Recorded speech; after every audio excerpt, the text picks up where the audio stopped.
some soccer!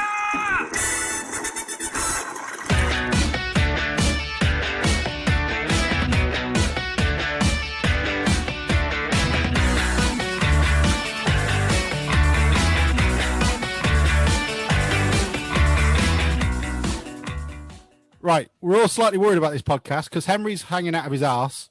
Bruce was over at Clee Cricket Club, and I only saw about 3/4 of the game because I was down at Costco.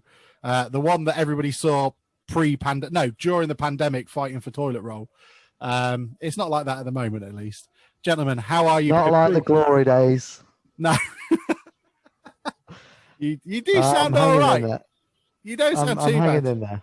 Yeah, I'm hanging in there. I've got some energy drink to try and get me going. This lady of yours is a bad influence, my friend. I know. Bruce, you look positively casual and laid back and chilled. I'm disappointed it's not the 98 calendar behind you. Oh, yeah, that was a treat, wasn't it? So that one that you messaged me about, and I messaged the lady, and she said, "Oh, I've got somebody coming to pick it up," and that dashed, and yeah, she got back in touch, and the person had let her down on a free 1998 calendar with Paul Groves bleeding all over his shirt on the cover, and there can't be anybody else in this town that would be excited about going and picking that up from round the corner. Apparently, one other person. I like the idea that you're both racing there, like it's the last piece of merchandise or the last Cabbage Patch doll before Christmas. I know. Yeah. No, I've got a few of my own, and I've been given a couple, and if collecting, it's going to extremes now. Collecting calendars from 23 years ago, and I don't even remember to do it when a month turns over. I generally remember on about the 3rd, and then I think I'll do it next month. I'll see who was the cover boy, or who was Mr. March, or Mr. May for 1998. I'll tell you. Is it actual Mr. May? It wasn't Mr. May in May. Not Mr. May. No, not that May. No, not Alex. No. You should get his own. Maybe it wasn't him. You can never trust someone called Alex. That's what we've learned this season. That is very true. I mean, I'll be honest. I've got an idea in my head of an alternate calendar now for merchandise, where you got Stephen Marley in sort of in December dressed as one of the Marley brother from Christmas Carol. You can have Alex May in May. Day, I would say you'd put at the start of the season because it's like the 5-year plan, wasn't it? Yeah, What about Paul Linwood would be challenging December though, because he'd be at the Christmas party all year, wouldn't he? Yeah, that's a good one. Yeah, maybe November for him. I mean, if any of you out there have got your ideas for alternate characters to our alternate Christmas calendar, I mean, at least if we did that one, there isn't the worry that they're all going to have pissed off by June, like they usually are in a calendar. Actually, that's a good point. Have a look. Open up your calendar behind you, Bruce. Let's see who's left. Hang on one sec. Let me just grab it. This is why I stopped buying Grimsby calendars, because it was just depressing by the time you got to June. It's like, he's not here anymore. He's not here anymore. He's not here anymore. All right, Henry, guess out of the 12, how many of the players do you think are still at the club? Let's have a quick guess. I'm going with 3. I reckon Peter Handyside would be February on this calendar, because the girls all used to like him, didn't they? Mr. Valentine. I mean, if he's not wearing curtains still, then what's the point? I'm going with there are 5 players still remaining on that. Bruce, what's your number? Though yours is slightly. Before I look, hang on. Let me just get to January. Where's the start? There we go. Right. Well, the cover boys are still here. Good. Max Wright, bless him, barely played, but obviously he was in Paul Hurst's interview. He's getting back to fitness, hopefully for next season. Had to run over from Asda to get that photo taken. Pollock and poor old Harry Clifton looks like he's been told how the season's going to pan out. Right, that's the actual image of when they were told that they had to take a 25% pay cut. It could be a live image. It could be live, to be fair, couldn't it? Anyway, so I'm not going quite as bad as you. I think 3 players will have left. Okay, I've gone with there's 5 players left that are still at the club. Henry, you went with 3. So 6 have left. Yeah. 3 is still. You're still here. You are pissed. Right, number 1, January, Matty Pollock. Okay, we're up to 1. That's good. February, Elliot Hewitt. Oh, 2 so far. This is a good. It could go for a clean Good sweep. for me. Okay, right. Are we saying players like Cisse or someone who? He couldn't even get his name on his shirt. He's not going to have a page on the calendar, is he? But like, you know how her split the squad. So, Okay, like, so are we talking players. her? If they're in the split squad that didn't get involved after January, I think they count. You're just getting desperate now because we've had 2 out of 2 and you only said there'd be 3. Yep. Right. Luke Waterfall, which squad have you got him in? Because he plays occasionally, but not, are we not allowing him then? Is he out?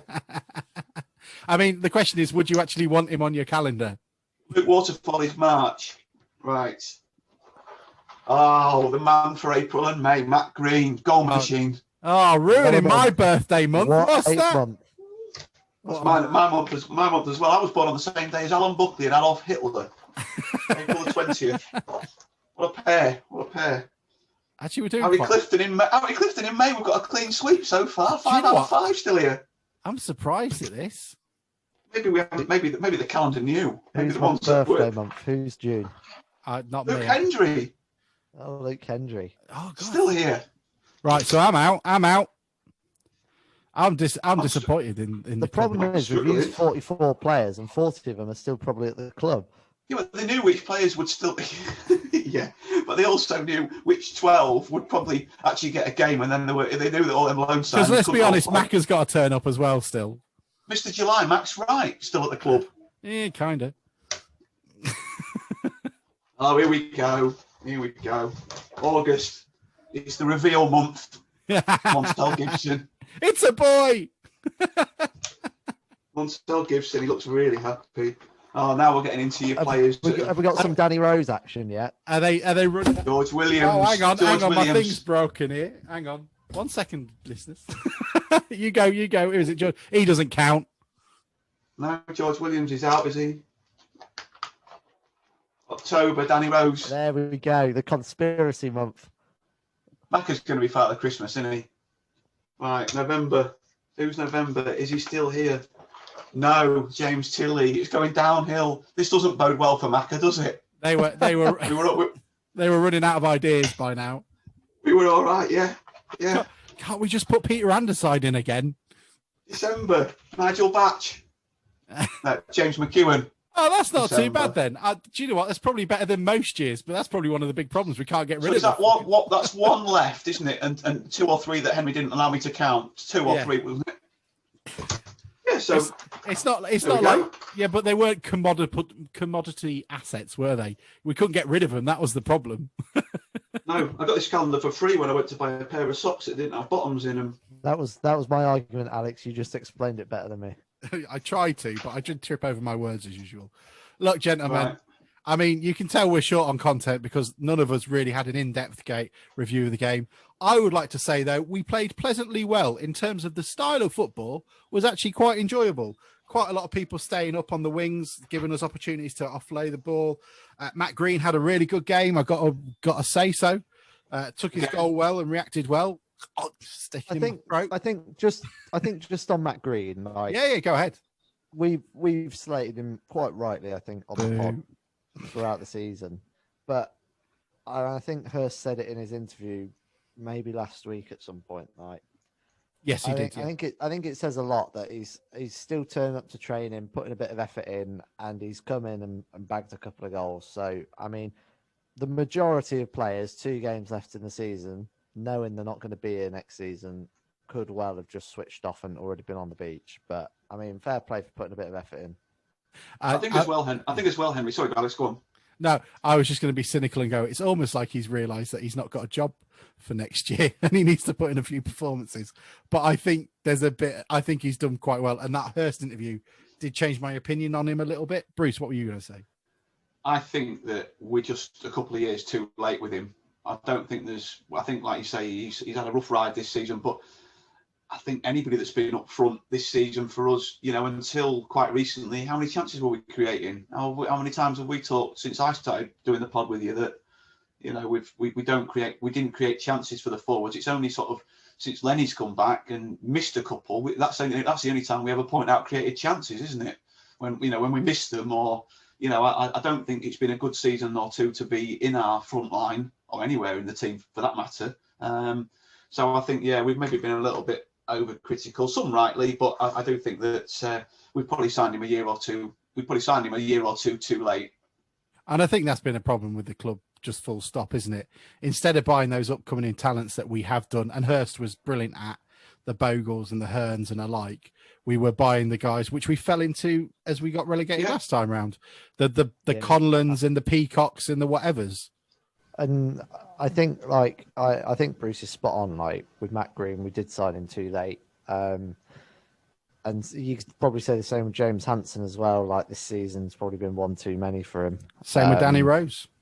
Yeah, there's a few examples of it, but I think what gives me a little bit of hope, especially for the last few months, is that we've gone down, but the attitude in the squad is a lot better than it was 10 years ago. Like, you know, that group with Linwood and Conlon and all them wasters, like, were dreadful. At least the attitude, at least at the end of the season, has been right. I've had to block Linwood. I've had to block him. He did my head in.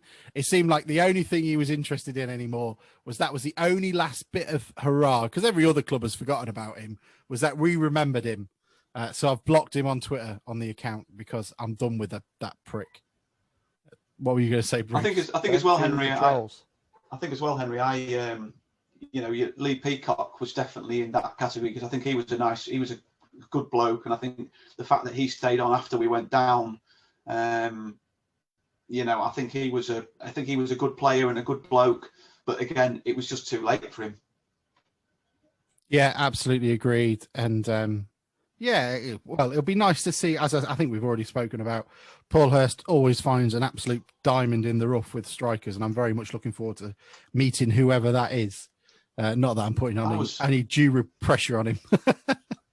I read a little bit, and I put it on the group, didn't I? I read a little bit into, I know we've probably touched on everything we know about the game, haven't we already? Matt Green scored, we won 1-0, and on we go. And they missed a sitter. And they missed a sitter, yes. And we got to mention the guy, because that was Theo Robinson, the guy we missed out on because of the COVID clause. Go COVID clause. Bruce. And his ball was social distancing with the goal, wasn't it? Most definitely.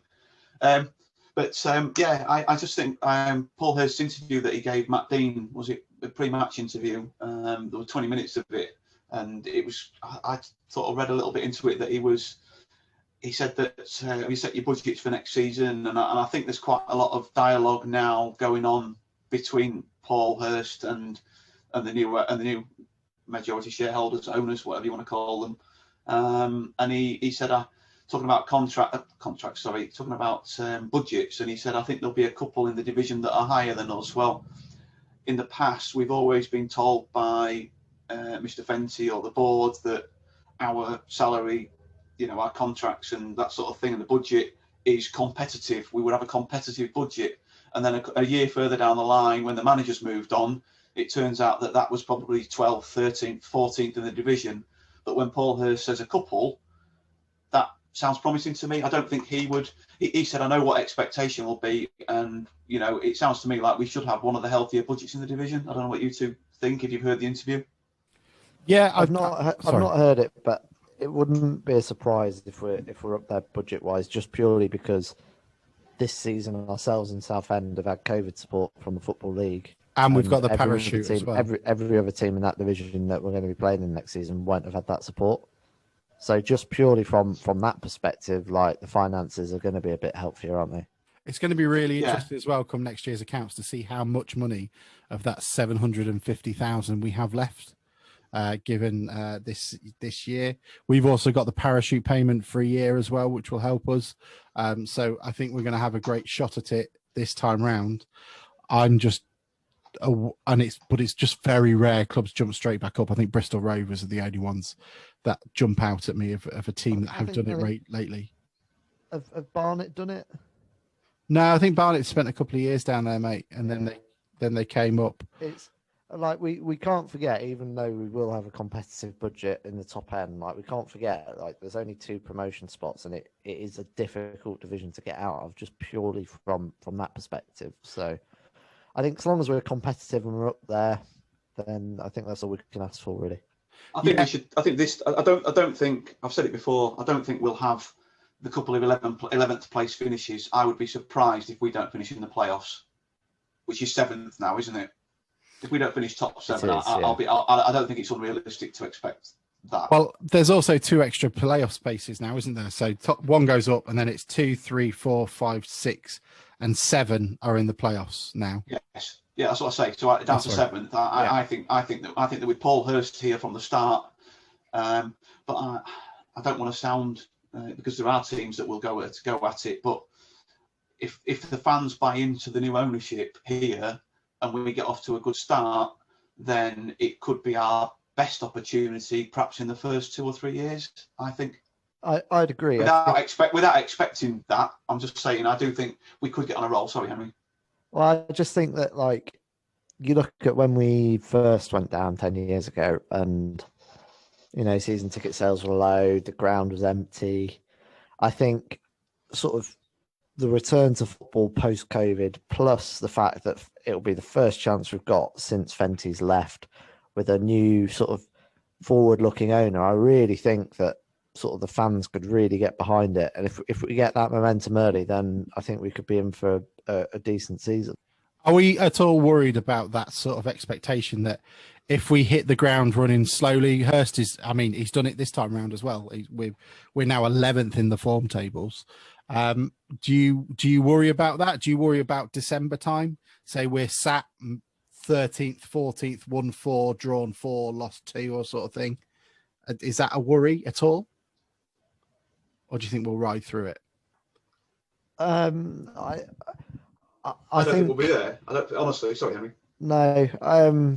It's an interesting one because it's not out of the question, is it? I mean, Hurst, we can. No, I suppose not. I mean, no. you can easily see fans getting back to the old ways of sort of having concerns and voicing them. Shall we put it? This striker that we've bought has not scored 35 goals yet. What's going on? Just have to see. I mean, just got to focus on getting off to a quick start, and that's really got to be the. Do you think this extended time off will help? We can be back earlier than most, I'd imagine. When does the season start? The 22nd of August, I think it is. Yeah. It's not dragging out either. Like that is. they can plan now. It's not like we're going to have a 1 game pre-season, should we say, or anything like that. Hurst can already make his mind up on who he's going to offer contracts to, if he's going to offer any, and start thinking about who he wants to recruit. So I think he was saying he would have hopefully we should be fairly well prepared. He said in the interview, I think, that he might have some conversations this week, and then there were some players that might be better waiting until after next week's game.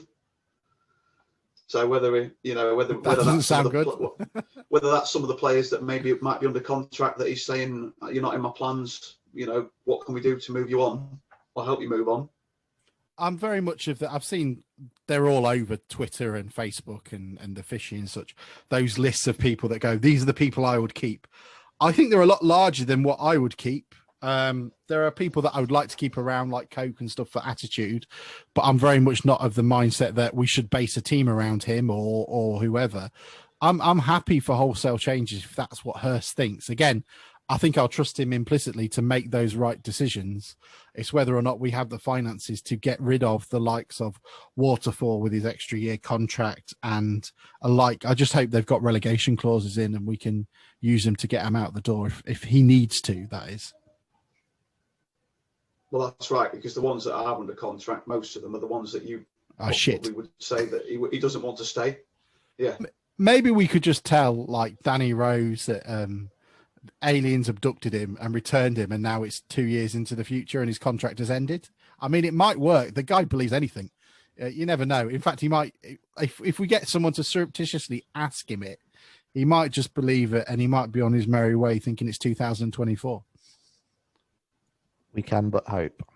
Yeah, it'd be interesting. So, what names are on these lists that you've seen that you wouldn't keep, or who would you like to try and keep, or who would you realistically be able to keep that you would like to keep?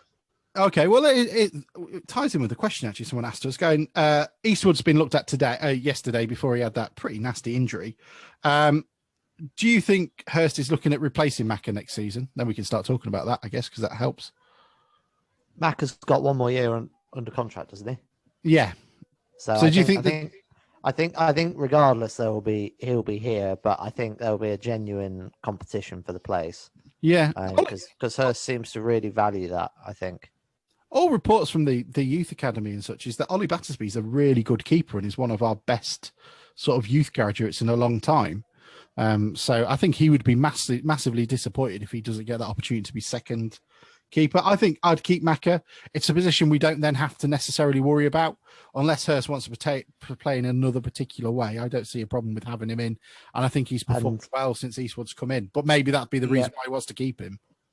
Yeah, definitely. Like Macca always seems to do well, sort of after a little break from the squad. It happened after a little telling off with Henderson. But I think you've got to keep him just purely for the leadership and the experience. Like he's been there and done it with this team in this division, and I think that's going to be really valuable.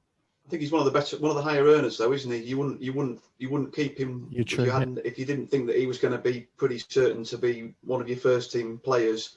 But it's interesting, isn't it? I think he'll stay. I think Paul Hurst's probably quite ruthless when you listen to his interviews. Yeah. But I think that Mac has done a lot for him in the past, and this last few months have sort of shown since he came back in the team, the last couple of months, that I think he's done quite well, and I think he's a good keeper. But he does look like he thrives from a challenge or the apple cart being upset every so often. So I would probably keep Clifton, Wright, Hewitt, Hendry, Menezes if we can, Max Wright, Clifton, and Macca. And I'd probably keep Coke and Lenny as well, just because they're good players to have around the pitch for attitude and such. After that, I'm not particularly bothered. No, I've just been through it. I think my list, I'd keep 10. I'd keep Battersby, McEwen. And then in defence, I'd keep Hewitt, Menezes, Pollock. Midfielders, I'd keep Clifton, Coke. Max You wouldn't Wright. keep Hendry? No, I don't think he's had a very good season. I'm not arguing. I'm just interested. No, I mean, I really like Hendry, and I think the first 2 years he was here, I thought he was really good for us. But I think it might be one of those with what we were saying with Matt Green and Hansen, and another season might be one too many. But like if he did decide to keep him, I wouldn't be against it. But that's just personal off the cuff decision, really. So midfielders, I keep Clifton, Coke, Matete, Max Wright, and then front. I was just under the illusion we wouldn't keep Matete. I'd also keep Corey. Yeah, well, I would like to keep him. I don't think we will keep him. And then I'd keep Corey as well. I think he's had a good couple of games. Yeah. Hendry's only 26. Is he? Yeah, he's 26. Yeah, so Henry writing him off as he runs like he's 40. I think that I agree completely with what you said, Henry. That I think there's a player in Luke Hendry and I think that this year maybe his confidence has been hit by how bad we've been. And also, go on, sorry. Just quick, I say he runs like he's 40, but we don't know what injury he's been carrying all season. He's clearly not been fully fit. No, I think I would be quite happy, but he's out of contract, isn't he? So he would be a contract offer. Accept the contract. Harry Clifton's out of contract, isn't he? So he would be you would both offer him a contract. Matty Pollock's under contract, isn't he, for another year? What about Sam Habergan? No one's mentioned him. I could take or leave him, really. I think he's been okay, but he hasn't been amazing. It's really difficult, isn't it? Because this is why we're not managers, because you could make a case for probably keeping 7 or 8 players that Hursty is currently playing. And I said a couple of weeks ago on the pod, didn't I, that I think this team, before we started winning a couple of games, this team that he's signed in January looks like it needs a transfer window. So basically get 2 or 3 out the door, get another 2 or 3 in. And I think that's shown now that they've clicked a bit in the form table. Like we're a mid-table side. I don't think that's unfair either. I think this squad. We're 11th, aren't we, in the form table? Yeah, sorry, Bruce. there's been more stories on this so far. We said there was no to talk about, and now we can't stop talking. It's like watching the midfield learning how to pass with each other. Sorry, Yes. bit too hard, lad. Sorry. It's like me on a Monday night. Sorry. Sorry, I tweeted that. But yeah, Sorry, Geisley. I think that, do we, if we kept quite a few of them and just brought in a few, would we? But like I say, some of these players, Harry Clifton and people like that, they've got to want to play in the conference, haven't they? For us, Yeah, and they've got to not get an offer elsewhere that's more tempting to stay in the league. And it's got to be about attitude as well, hasn't it? Because I agree that we're a mid-table team, but I would also say that if you win the conference, you are probably better than a mid-table conference team.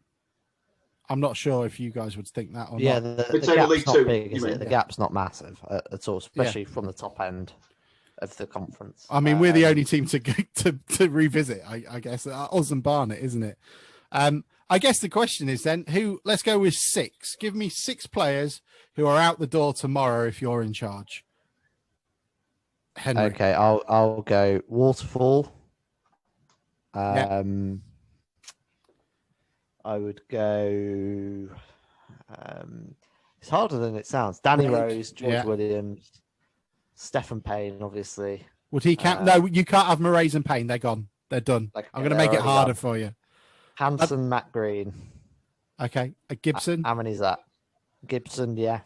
I think that should. Yeah, take pick really. And what about you? What about you, Bruce? I feel like if you kept the bulk of the team, the one area you really need to focus on is up front. And Paul, I think if you really focused on that and got a couple of quality strikers in the squad, probably wouldn't be that bad a team, really. No. And Paul, if you're really worried about having this conversation with these players, I'll happily come in and have it for you. I'll pay you a couple of £100 if you want me to. I'll happily come in and tell them that they're done. Just scare Danny Rose away by showing him a globe. I just go. It's round, Danny. Danny, it's round. You can only get a year extension, Danny, if you have this injection. Bruce, what about you? It's not a lot different, to be fair. No. I think this is what I'm saying, really, and I think this is the argument that the players that you've named are the ones that are still on the fringes of this part 2 of the season squad. Yeah, but they're not the ones that have been picking up the points for us. No. With the exception probably of Hanson and to be fair, Matt Green. But I completely agree. I think if he's got a squad of 15 at the moment, I don't think any of us would be unhappy if he signed 8 or 9 of them again. And I don't know whether we're getting ideas above our station of we've gone down, but this team shouldn't have gone down and wouldn't have gone down if he had it for the whole season, and it just needs a bit of tweaking. Are we going to be a better team going into the next season with a fairly settled squad that's got a bit of a spine to it, or does it need more overhaul than we think? And that's why he's the manager, isn't it? Because we're all sat here now convincing ourselves that we're only 2 or 3 players off mounting a challenge next season with a team that's just got relegated. Well, and that's a good point to make, because I think we were in a similar position last time we got relegated, because we actually went down with a bit of a flourish. We were winning a few games and such, and we thought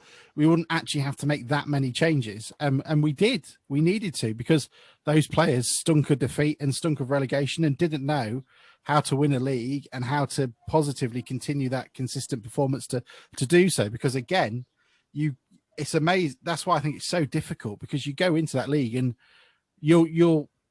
I remember I was going, you can't drop that many points. Looking at it now, I don't even know how many points have people dropped. I'll just go to the National League table. Torquay have gone top again, haven't they? I saw yesterday. I thought they'd had a slump in form, but Sutton United are second. They've lost 6 games, and Torquay have lost 7. So 8. So you can't lose that many games. You've got to be on it. You really do have to be on it. And I think that league obviously it's 10 games behind us as well. That's something we've got to bear in mind as well. You can't drop that many games, can you, Henry? So when are they finishing the non-league season then? Is it going to be July? It's going in now. On. Yeah, and I think that's why we're going into August 22nd as our start. So we're in a really unique position to be able to. You can't be really unique. We're in a unique position to be able to use pre-season, I guess, aren't we? Just to compare that, Alex, I've just got the League Two table up as well. All right, they've played 45 games, so they've played an extra 7 or 8 games. So Cheltenham are top. They've lost 12 games out of 45. Yeah. So basically, Torquay would have to lose nearly all their remaining games. Cambridge are second. They've lost 14 games, whereas second place team in the conference are Sutton, who have lost 6 of 36. It's such a picture of a league, isn't it? Bolton 13 defeats, Morecambe 14 defeats. But see, Morecambe have lost 14 games. They've won 22, and they're in 4th. Yeah. 14 games. So you've lost. 14 games. Lost 122. Lost 14. So you're probably looking in a conference. There's nothing like that. You know, they're all strong. Or the top. The top 4 teams have all lost 7 or 8 games, and that's it.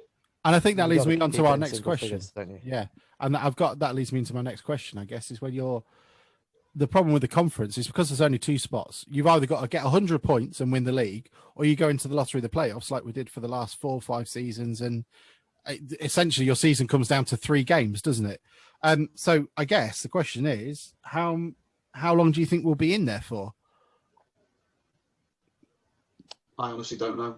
Yeah, an honest answer is I honestly don't know. I know what my head says. Oh, sorry, my heart says not long we'll get out of it. My head says we could possibly never come back. Is there any worries? Because I mean, do you think that'll happen? I think Barnet are 22nd, so they're technically bottom because obviously Dover don't count. Are we also going to get 2 extra teams in the league next season, or is it going to stay at 22? I've really got to pay attention to the National League. Henry, you said 2 seasons. Why is it 22? So why is it 22, Alex? The Dover going down? There's no relegation, isn't there? I thought. But hang on. So Macclesfield, that was never resolved. So they were already at 23 teams, which is one of the things. And are Dover going to stay in the league next season? No idea. I think there was no. They got fined. They got fined, didn't they? But I don't know. One of the listeners might correct us. Then there's examples like Kings Lynn. Kings Lynn haven't got a pot to piss in anymore because they've spent it all on COVID. So, are they even going to be able? Are they going to fold by the summer? Like they keep saying that they will. Yeah. So I mean, that's a question. So are we then going to have another team added to the league or anything? Oh my God! Below My this kid step, just absolutely slammed the door. Born in a bloody barn. Sorry. As of the North and South, have they stopped now? They're gone. Yeah, they're just playing friendlies amongst themselves. Because I mean, they did carry on for a little while, didn't they? They were playing still quite reasonably deep into the season, weren't they? Yeah. But they've stopped. Yeah, they've stopped. So there's nobody to come up then. No. So are we going to end up having a season of either 23 or 22 teams? I mean, it makes room for the FA Trophy. Maybe that's why it's starting on the 22nd of August. We'll be finished by March the 1st.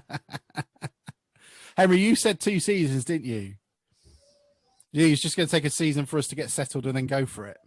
I did. No, I think we'll be challenging, but lottery, the playoffs, maybe. I think we've just got to focus on the change in direction of the club as a whole, and what I genuinely think that'll make a big difference. I really, really do.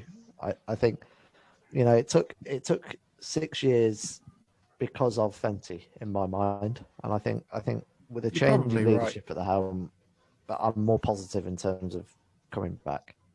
I have to say, I've this week, and I don't know whether it's because I've not been going to games and stuff like that, but I don't feel down, and I should do. We've been relegated out of the league, and there's an element of, there's a part of me, of course there is, but I don't feel, we're all pinning our hopes. I think, without, can you imagine what we'd be like now if the takeover hadn't happened? I think there's or wasn't going to happen. Blundell Park next season, I know so many people that weren't going to put another penny in. There'd have been a good chance I wouldn't have been bothering. After the fans forum, I even dallianced with watching other clubs for a while, because I was just done. That forum was backed in. No, Fulham. I'm more middle class than that. Posh bastard. Absolutely. No, well, I go watch Woking every now and then, but it's really expensive there, man. It's like 22 quid a ticket. It's not cheap to watch You'll be a at more. bunch of. You'll go on, sorry. It's not cheap to watch a bunch of part timers, which You'll they be are. at, I'm not being disingenuous. You'll be at more than half of our games next season. I'm positive. I'm looking forward to it. We've got that many down south, haven't we? And then there's a handful of Blundell Park visits, and that'll be you ticked over halfway, and that'll be good. I mean, that's a good question. Are you going to be keeping a tally, Bruce? Taking attendance? Which members of the pod have actually their corn? I'm slightly worried about going to all these. I'm slightly worried about going to all these places on my own next year, Henry. Then again, I've got a car, so I can be. But they're all in London. I don't want to have to pay the congestion charge.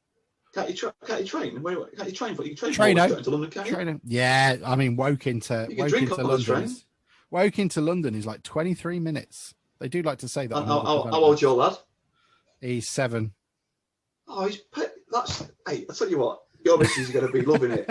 She'll be loving it. Until she sees the banks. Every other weekend, she'll have the house to herself. The house to herself. We'll have to meet the pod. I'll have to meet the pod lads at Wealdstone. I'm looking forward to a few of them. Weymouth, get them in the summer. Last game of the season at Weymouth. Tuesday in October. Yeah, it will be December, January time. But come on, last game of the season at Weymouth. Go down there, winning the league, or getting in the playoffs. It'd be like Leeds at Bournemouth all those years ago. Yeah, the carnage. Henry, what are you looking forward to? Anything? How are you feeling about relegation? We've had a couple of days to get through it and get used to it. Very similar to Bruce. Like Tuesday, yeah, it was disappointing, but I can't say I was like gutted, to be perfectly honest. Like, if that's the range of emotions that fans feel just purely watching on telly every week, then they can stick to the Premier League and get me back in the ground, to be perfectly honest. Like, and I think Bruce is also right. If the takeover wasn't happening, I think it'd be much, much bleaker. I'm just genuinely just focusing on that because I think it's more important for the club. I think without that, I think it'd be on its arse, and it would be so sad to see. Yeah, I think that's what's keeping us all going, isn't it? You must be the same, Alex. Yeah. I'm bang up to it. We said it at the start. I said it at the start of the season. I would have taken relegation and new ownership this year in a heartbeat, because I think it means a lot. I think the conference could actually be good for us in a way that it clears it out and it makes it easier to A, get rid of players that we don't need, and B, also to be to sort of, if you get out of the conference, you're going to be a good League Two team. And as long as you can keep hold of that team, you don't rip it apart, you keep the manager, you can be flying through that division. And before you know it, we blink our eyes, we're in League One, and we go, how the fuck did we get here? I think we're going to be going in with a different mentality as well, because of the highlight of the takeover, which we're pinning our hopes on. And let's be honest, it's they're coming with the best one in the world, but it's not guaranteed to succeed. But we're certainly going to have a better chance than we did before. And I think we're going to be going in. Southend have got protests off the pitch, haven't they? That with the chairman and the owner or whatever. I don't think we're going to go in with the mentality of a club that's been relegated, that's doom and gloom, and like we would have done had the takeover not happened, because there's not many clubs where the fans are going to be happy if they finish 92nd or 91st in the Football League.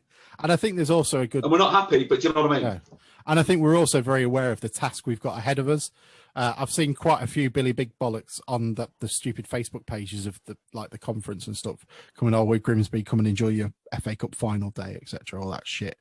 But I think the vast majority of sensible fans, the ones that I know, are very aware of the task we've got ahead of us. We're not going into it with a false sense of entitlement. We understand that this is going to be a slog, and at some point down the line, we're going to lose 5-0 to Kings Lynn or something. And we're just going to have to take it on the chin and keep going. And it might not happen with meltdowns as such. I don't know if that'll help. So which two of the current, if I give you the top, there's a clear gap from Notts County in 10th. So if I give you two teams to get rid of into the league, would you go for the strongest two that you think, or would you go for two away days that you didn't want to lose? So you've got Torquay, Sutton, Hartlepool, Stockport, Halifax, Wrexham, Chesterfield, Eastleigh, Bromley and Notts County. I would get rid Bearing of. in mind that you Yeah. go on, sorry. I'd get rid of Wrexham and Hartlepool. I'd get rid of Eastleigh just because I don't want to go walking through those woods again to try and get to the ground. We went through a Oh, that is a circus. bit- What was wrong with that? That was a bit weird, walking around the corner. It was like going into. It was like being in the middle of sort of. I don't know. It was just in the middle of nowhere, isn't it? The ground. Yeah, next That to was the a long, airport. that was a long way. That was a long way on a Thursday night. I think Wrexham are the ones Yeah. that I'd really like to get rid of because obviously they've got a lot of money. They've just had a new takeover as well. They're really like buzzing the same as us. I think they're going to be a big problem next year, and I don't begrudge them promotion either. They've been down there for far too long. They get good crowds as well. The fans have stuck by them. Yeah, I mean, I've never been to Torquay. I'd like to, depending on when it falls in the season, that would be a good away weekend, wouldn't it, for all of us? Sutton, Hartlepool's a local Stockport. game, I guess. I wouldn't want Stockport to go. Yeah, Hartlepool's only a couple of hours up the road. That counts as a local derby. Halifax, you'd want them to stay down, wouldn't you, just for the sake of you want to go. And like you say, Wrexham, you take them or leave them. Chesterfield, they're not tearing up any trees. They've won 17 and lost 14, and they're in 7th. Eastleigh is a bloody long way. Bromley, I don't know a lot about. I don't know about it.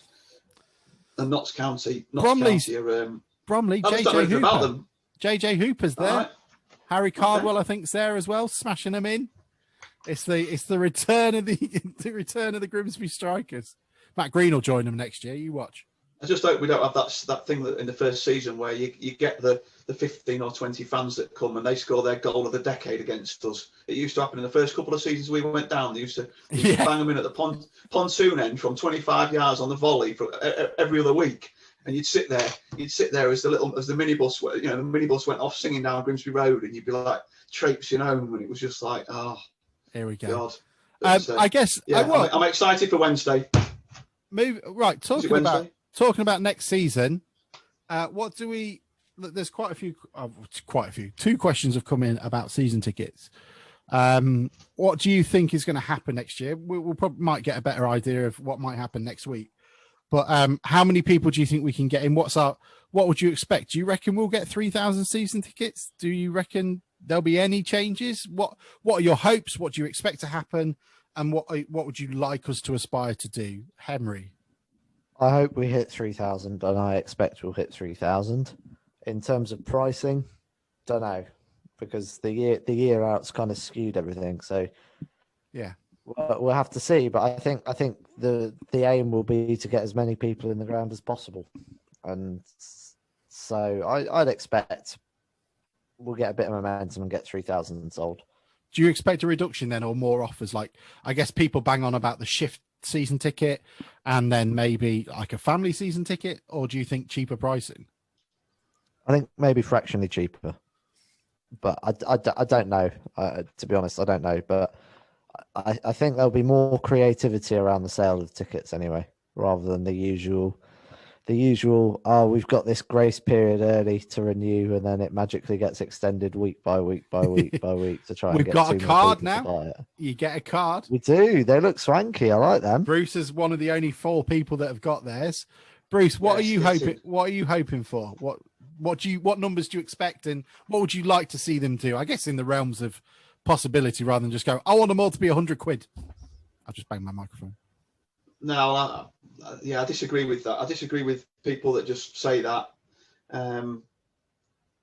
We sold 3,000 a couple of times since we came back up. I think the first season, and then I think we got fairly close at the start of last season to 3,000.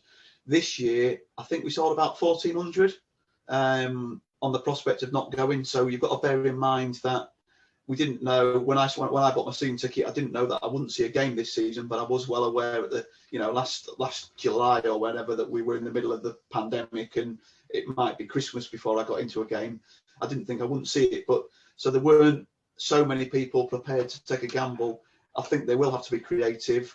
I don't think we can just say it's 250 quid. I think that's because you've got to sell another third of season tickets on the back of that offer, and we've done offers before at the club where they're not always supported. People have said stuff. The football in the community lads have been giving out free tickets for years, and it doesn't, most of them don't get taken, don't get used. So I think the prospect, hopefully, what the trust are doing with the fan zone, the new owners, the new attitude to perhaps looking after the people when they're in the ground a little bit more, and things like that will hopefully push it up. I would like to think, like Henry, that we can do 3,000.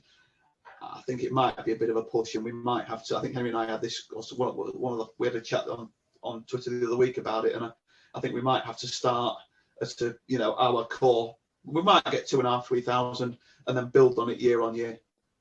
Do you think we're going to see a bump up in numbers now that Fenty's gone? Do you think there are that many people waiting to come back? I didn't think there would be that many. I think there'll be a post-COVID bump for sure, because you can just picture sort of late August, stadiums banging to go. Right. Yeah, exactly. I think there's a lot of pent-up demand for that. Like, it would have been 18 months by the time it comes around. So I think regardless of division, relegation, ownership, whatever, I think there'll be a bump, just a need to go and watch football. So I think certainly early on we'll get the numbers through, and it's just a case of trying to maintain them. I mean, that's a good place to end. I would like to see something with shift tickets and stuff like that. I think would be good. I don't know what they can do. I keep banging on about a singing section, which is as cheesy as a way of saying it as possible, but an area which fans can sort of unrestricted with a half decent size can go and create an area and have their own bit to stick up the flags and stick stickers down and whatever else they want to do, and try and put like-minded individuals in one place and try our best to replicate an away game as best they can. I don't know how it works, but I think if they put it in the Osmond, at least it's next to that new fan zone, which could be quite good. But I'll be really interested to see what is going to happen. And I guess the season ticket card gives them an opportunity to be a bit more creative with ticket sales, because they obviously are no longer putting things on a ledger. It's on a database, and they have an idea of players that you can move season ticket seats to somewhere else and stuff is what you can do with it. So if you've got a mate come in, you can move somewhere so you can all sit together and stuff, which will be quite nice. I guess the question, Andrew Weeks came in and said, is there anything you're expecting to happen within the first couple of weeks with the new owners? I think we will hopefully find some more of that out at the end of at the end of next week. But what are you hoping to see, and what are you hoping to see happen in the first couple of weeks, guys? I'll open up to either of you. To say really, just building quickly for the next season. I think on the pitch. I think the longer Signs Bogle. I think the longer term stuff like the training facilities and all that kind of thing, I think is a bit slow burning. So I think immediately we just need to get a grip on the team for next season and buy some balls that aren't not the wrong shape. Yeah. Do you think this is what I'm hoping for? Thursday, bang, Bogle gets announced. There he is, signed hand in hand. But I think more realistically, I could expect you to see the pitch getting renovated. I think over the last couple of games, it's been really telling how bad it's been. I don't know what you saw yesterday of the game, but because we haven't had a bit of rain for a while, it was a really hard pitch and it was bouncing around like it was a bloody floater. It was a really weird one. And but I could imagine that would be a good way of announcing intentions and such. So I could imagine the pitch getting ripped up, putting some drainage in and sprinklers and whatnots. What about you, Bruce? I think that they will. I think they're clever people. I think they're sensible professionals. I think if they'll come in and I think there needs to be a wow. I think there probably will be of some sort, whether it is in ticketing or season tickets or something. I think they need to get us on the crest of a wave early, even though we've been relegated. And this is what we're going to do. Not necessarily what we're going to achieve, but let's get on this journey together and try and get the fans who are on side with the takeover now, get them actually invested in the club financially, whether that be season tickets or carrying on spending money on the shop sales and that sort of thing, and just try and get it snowballing a little bit before next season. I think it's a great idea. I think they're going to send out a survey. I think is the rumor that they're going to send something out to get fans' opinions on what can be done, what they'd like to see, which I think is a great thing to do, to try and connect with fans. I'd love to see them announce the Broadley game being played at Blundell Park as like a pre-season thing, where you can maybe you have the pre-season game beforehand, then you have the Broadley game, and maybe do your shirt launch in the same time as well. So all of a sudden you've got a big thing for Exiles to go to, all Town fans to go to. I can, hug Alan Poughton in a corner. I think that would be a good thing to do, and I think that would help start doing it. Maybe have a little bit of announcement, maybe do a trust meeting on the same evening or the day after, maybe do, I don't know, a Q&A with the new owners as well. Try really gathering momentum and support and do something interesting with the club and try and get them moving. I just don't know what it would be. I'm looking forward to seeing what it's going to be. I think that's the thing, isn't it? It's just, we're excited to see what they're going to do, and we need to back them in what they in how they go about achieving it. Yeah, absolutely. Henry, have you got anything while I look through questions? Oh, goal of the season. Business from me, really. Okay, the last one was from the M180 petrol station, who I've got whispers for two for £2.50. Goal and the player of the season. Matete for player of the season and probably goal of the season. I'd go with Hewitt, and then I would probably say Matete's goal last week was probably my goal of the season. What about you, Bruce? I wouldn't disagree. With that. I think Elliot Hewitt's done everything that's been asked of him and more, and I think he's shown what an asset to the club he is. Good, absolutely. I think that's it for it is. Will Michael Hubbard asked, will King's Lynn away be Boxing Day? I'd imagine Chesterfield would be the Boxing Day game. Rather 11 o'clock kickoff. Yeah. All the bars shut. Happy Christmas. Yeah. Then lying about shutting them again. Thank you very much, Derbyshire Police. Well, I've lined up a little star of the 70s and 80s for the pod, which we'll be revealing soon. Who's that? Oh, right. You're going to reveal it soon, are we? Oh, good. I'm going to be. We are. Yeah. I've lined up a little one. I think might be overseas at the moment. You need to be. I think you need to lead on that, because with the best will in the world, I will have no idea how they played, and I think that would do them a disservice by talking to them. What kind of player were you? Going then. What type of chairman are you? How did the move come about? What plane did you come on? Yeah. seem you like scoring those footballs. Oh, I don't know. I'm really looking forward to it. You guys buzzing for Wednesday? Sure. Yes, in a word. Yeah, it's going to be a lot of fun, isn't it? It really is. Look, thank you very much for joining us. Keep an eye. We'll be back on social media come Monday, and we'll have a chat with you then, and we'll probably try and flog this as well. Keep an eye out for the week, because I imagine there's going to be a lot going on, and we'll try our best to report on it. And we'll speak to you at the end of next week, which I assure you will be absolutely momentous. And by the way, we didn't even talk about the Exeter game, but that Matete wasn't a red card. But there we go. Henry, thank you very much for joining us. Pleasure. And Bruce as well. Loving the sun in Cleethorpes, looking absolutely beautiful. It's a bit bright. I've got a new window in my watchtower. Oh, wasn't that done by a fellow town fan? The light gets through it now. No, I don't think so. All right. See you next week. I thought you copied in Andy Carr. No, he didn't do it. He don't do bloody windows. Bloody hell. Right. He won't be safe climb up a ladder. I think we'll leave that there. Thank you all so much, and we'll speak to you soon. See you later.